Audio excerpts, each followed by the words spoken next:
Cordial saludo para todos los seguidores del Nodo Científico de la Universidad Escuela Colombiana de Ingeniería Julio Garavito. En esta ocasión estamos con el doctor Eduardo Sarmiento Palacio, quien próximamente publicará un nuevo libro, el 9º, con la editorial Escuela Colombiana de Ingeniería. Con él vamos a hablar de varios temas que trata en su libro. Empecemos, doctor Sarmiento, por hablar de la distribución del ingreso. ¿Cree usted que el actual mandato tiene políticas públicas, recursos financieros y voluntad política para llegar a la equidad en distribución del ingreso y distribución de la riqueza?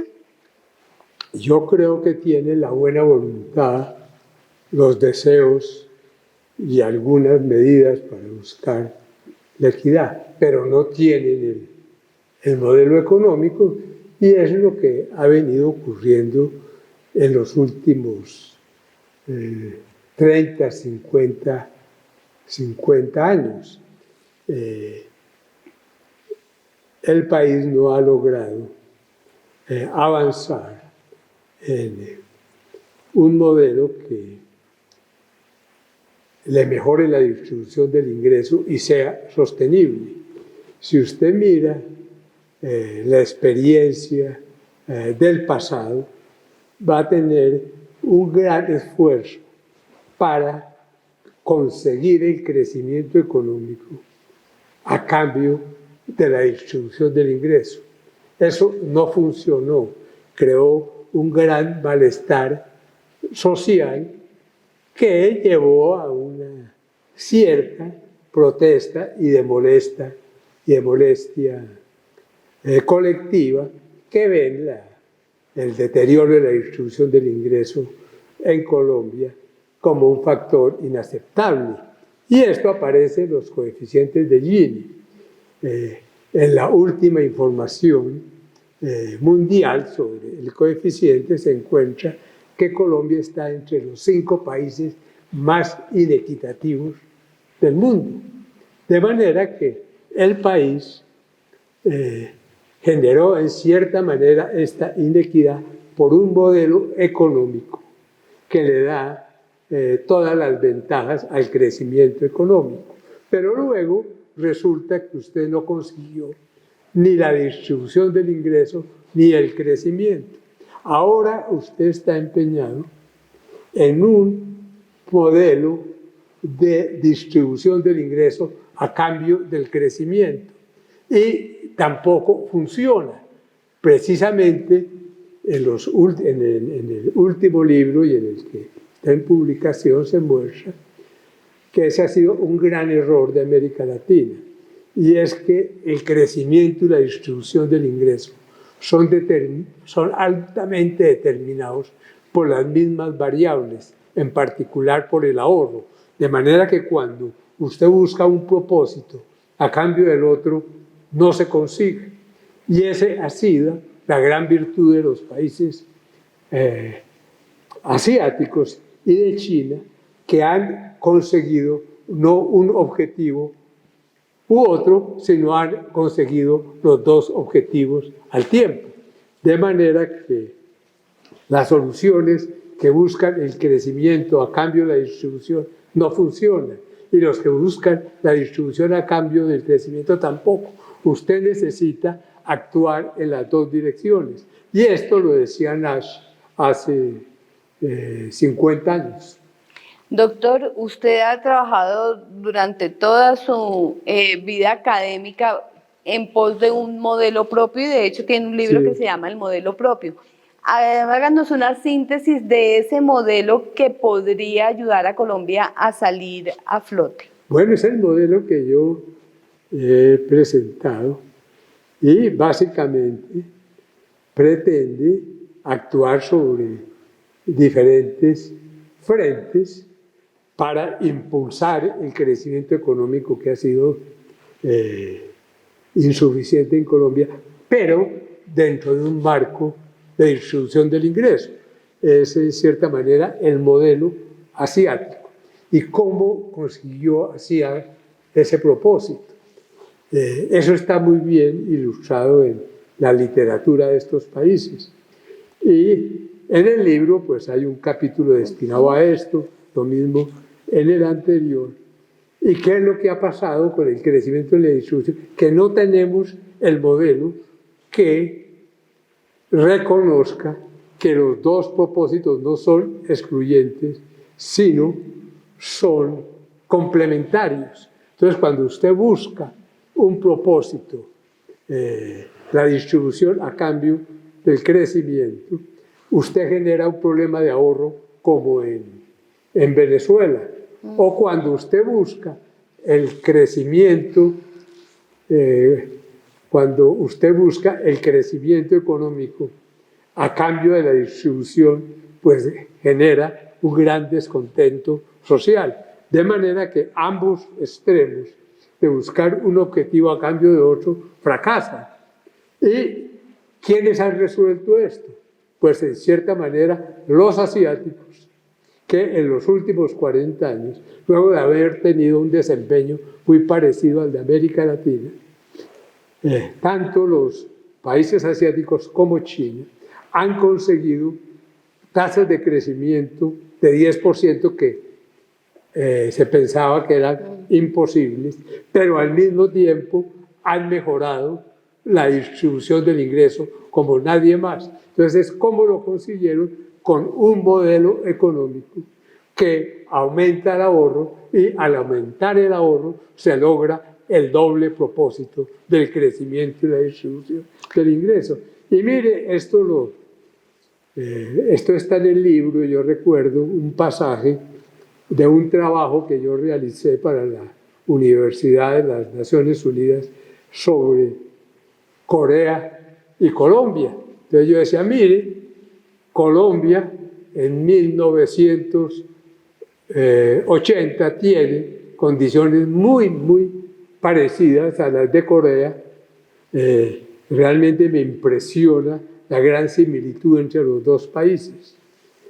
Y en este momento los indicadores son similares, pero lo triste es que esta historia va a cambiar, porque gracias a las políticas, al modelo de Corea, Corea va a tener un gran éxito y Colombia va a retroceder. Esa predicción resultó casi exacta y esa historia la cuento en parte del libro, y en el anterior fue ciertamente la motivación para escribir el libro anterior, en donde digo que el crecimiento y la distribución del ingreso son dos variables determinadas por elementos y similares, de suerte que cuando usted busca un propósito a cambio del otro, no consigue ninguno de los dos. El éxito está en un modelo económico que avance en las dos direcciones, incrementando el ahorro.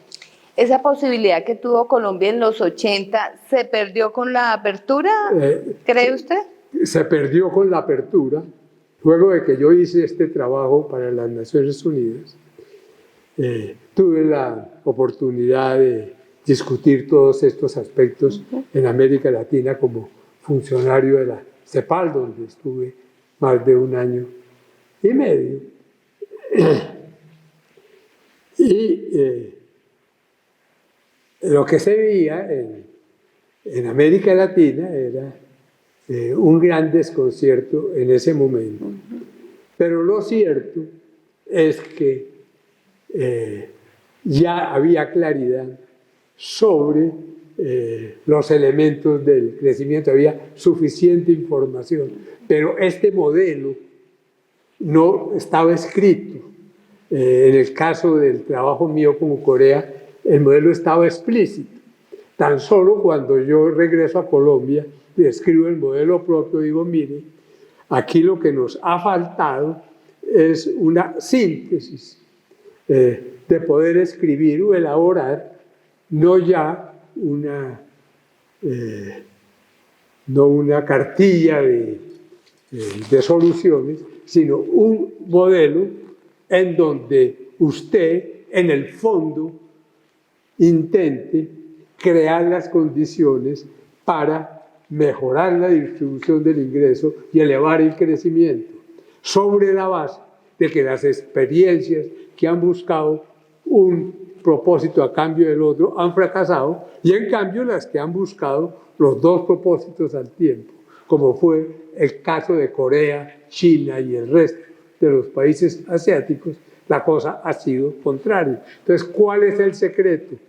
Es el modelo, un nuevo modelo económico dentro de los elementos que yo he indicado, en donde probablemente la variable central es la tasa de ahorro, porque cuando usted eleva el ahorro, genera crecimiento y distribución del ingreso. Y además eso genera fuerzas que tienden a reforzarse hacia adelante, de manera que hay todos los círculos virtuosos para el crecimiento económico. Ese ha sido el modelo que yo he propuesto, el que está en los libros, que ha tenido mucho reconocimiento cuando el doctor Lleras Restrepo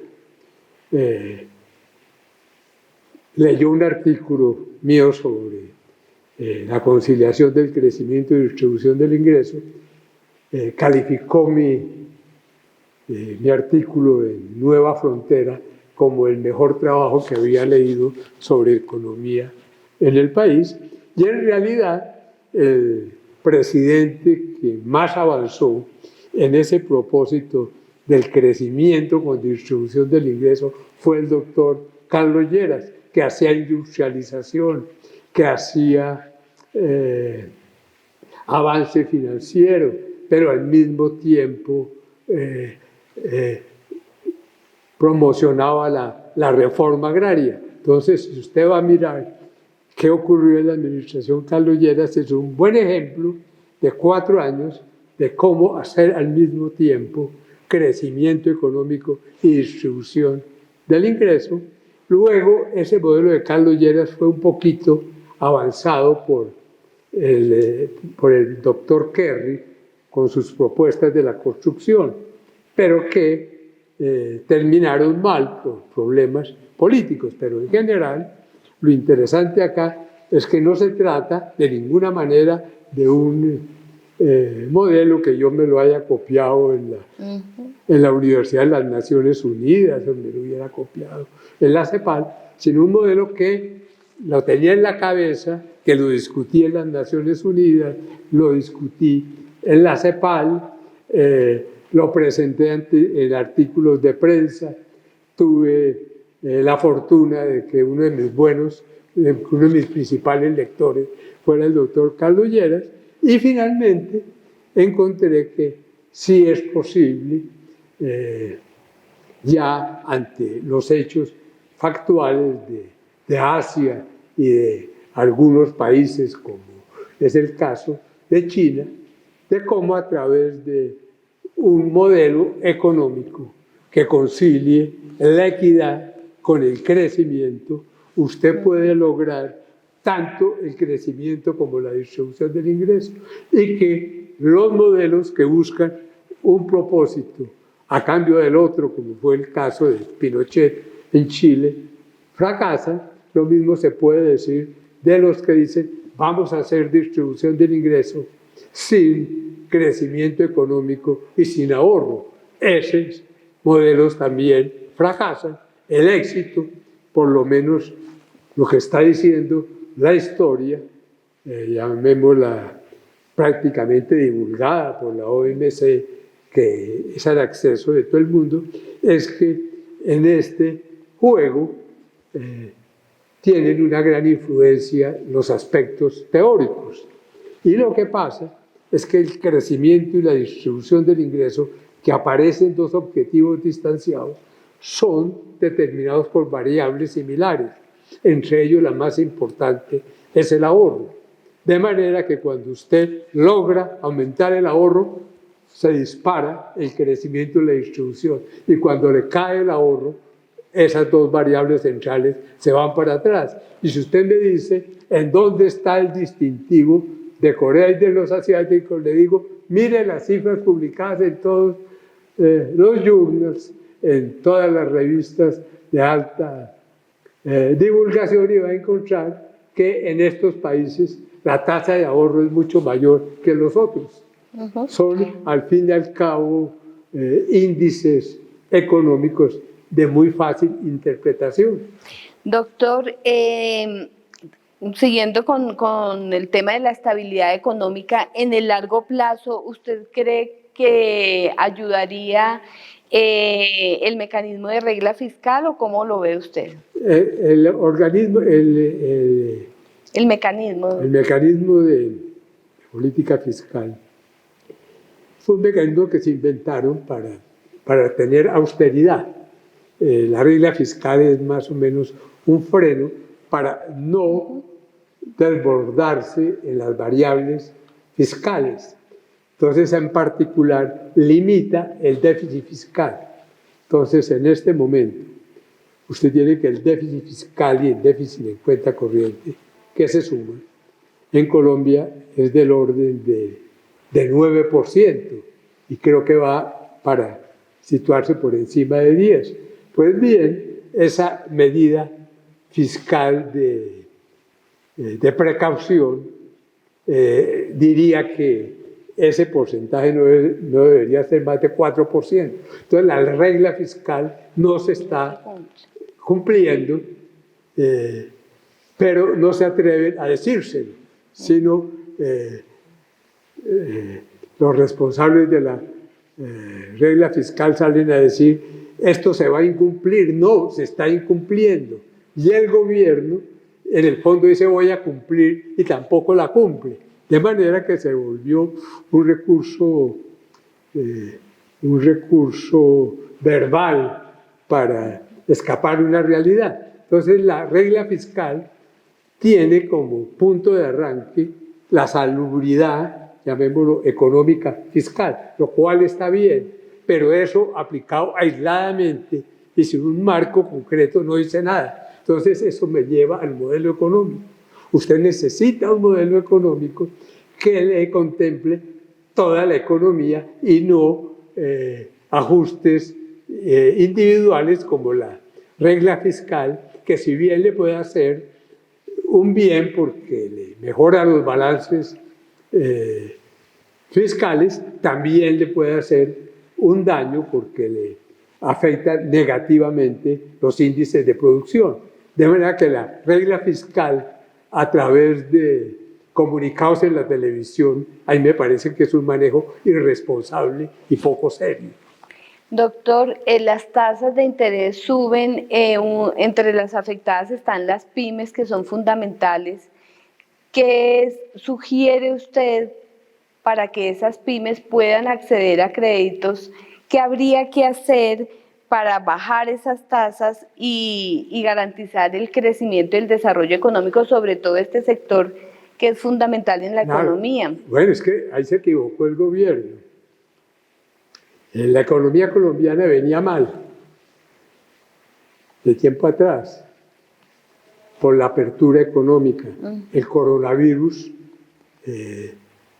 significó unas medidas de golpe urgentes en materia de salubridad, pero nunca se tuvieron en cuenta los aspectos económicos. De manera que usted tenía una economía que era una economía que en cierta manera podía ser pobre, pero tenía ahorro. Entonces la tasa de ahorro de la economía se mantenía más o menos constante o crecía levemente. Prácticamente yo diría que hasta 2014, cuando presenté el último libro, la economía colombiana operaba con una tasa de ahorro creciente, pero esa tasa de ahorro se invirtió primero por la apertura y luego por el coronavirus, de manera que ahora lo que no tenemos es una tasa de ahorro decreciente, sino creciente. Esa tasa de crecimiento, esa tasa de ahorro creciente es lo que ha frenado el crecimiento económico de la economía colombiana y lo que ha deteriorado la distribución del ingreso. Esa situación la trataron de mejorar subiendo la tasa de interés, pero esa medida tuvo efectos contrarios al propuesto. Entonces ellos suben la tasa de interés y lo que hacen es agravar la situación de la economía. Usted tenía un mal desempeño en la economía y lo tratan de arreglar con medidas de mercado de la OECD, como subir la tasa de interés. Entonces yo les digo hace 2 años, pero ¿cómo sube la tasa de interés? Eso le va a hacer un daño enorme a la economía. Lo que han debido hacer es bajarla. Pero además, ellos no se contentaron con esa medida. De otro lado, han estimulado la revaluación del tipo de cambio. De manera que esa elevación de la tasa de interés y esa revaluación del tipo de cambio se juntaron y le han hecho un daño aterrador a la economía colombiana. Le bajó el ahorro, le bajó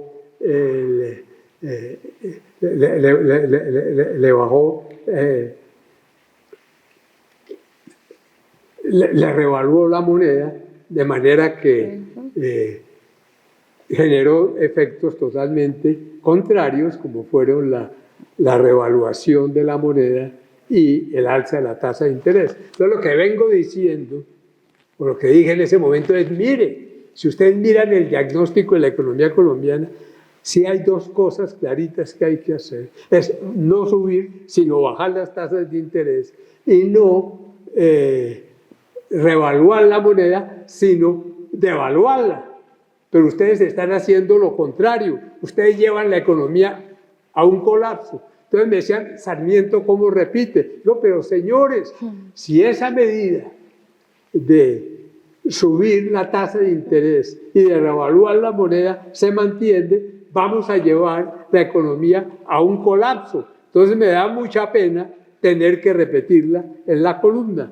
Lo que tenía que hacer el país era no subir la tasa de interés y no revaluar el tipo de cambio. Pero una vez lo hicieron, lo que tienen que hacer en forma urgente es bajar la tasa de interés, devaluar el tipo de cambio y cambiar la represión monetaria del Banco de la República. La situación de las bolsas está muy volátil en todo el mundo y Colombia está en un proceso de reclasificación que implicaría pasar de un país emergente a un país de frontera. ¿Qué consecuencias tendría eso en términos de inversión extranjera?